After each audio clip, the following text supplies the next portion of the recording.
Satsika manaraka ny taranja judo ity taranja ity izay niatrika ny fifidianana ny izay hitantana ny federasionina indray hita amin'ny asabotsy lasa teo.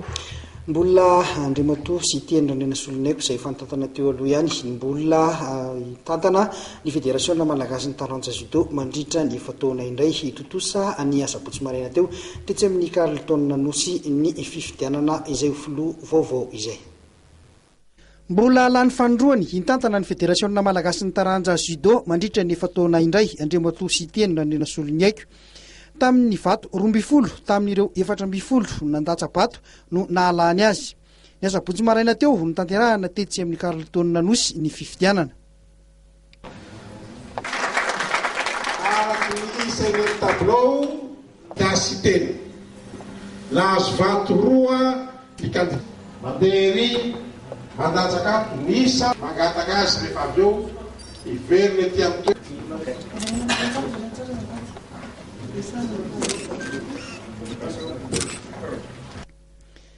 tsy airery ny judo malagasy hoy Andriamatoa sy teny fa an'ny malagasy rehetra ko manao antsoavo aminareo ny tenako ampandroso ny judo.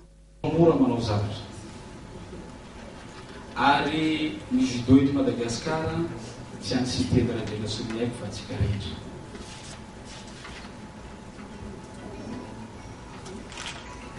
Misy teny anglizay teny milaza fa rehefa mitambatra isika dia afaka manainga teny-boly.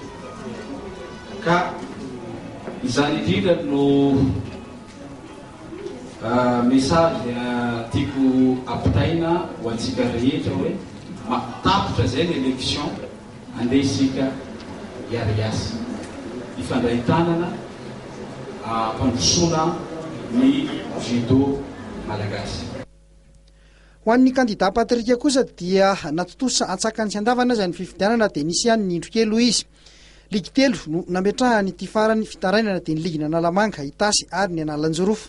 Ny fipetraka izy moa zany dia efa nazavy dia izay tenony hoe ny fidy ary na hoe isy arany ireo na zavatra atao marina hoe misy zavatra tsy marina izy nefa le izy mety hoe tsy maintsy hoe aseho ihany fa mety hoe tsy dia ampiva zavatra betsaka koa izy fa mba atsapahana fotsiny hoe misy zavatra tsaratsara zany no atao fa tsy dia hoe any amin'le résultat kory fa atao angamba le izy mety hoe mbola hodiniana angamba izay zavatra Dia zany zany nanao ny fahitanao ny fisotro le fifidianana mihitsy tamin'ny ankapobeny.